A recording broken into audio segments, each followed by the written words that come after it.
Welcome to the Banker Lamp. Please enjoy the video. You start with accounts ready. Make sure your Google Pay app and PayPal account are active, updated, and you can receive verification codes. Once done, open Google Pay and tap payments methods. Do not wander into settings first. Choose Add Payment Method and look for PayPal. You'll be asked to sign into PayPal inside Google Pay, enter your credentials, complete two-step verification if prompted, and grant Google Pay permission to access PayPal for payments so the two services can communicate.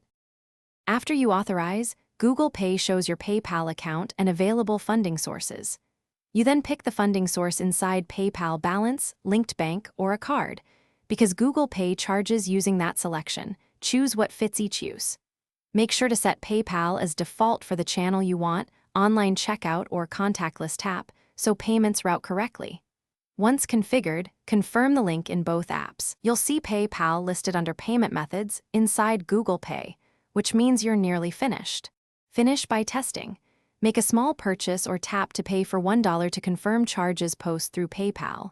Then check receipts in Google Pay and the transaction record in PayPal to ensure settlement and correct funding source.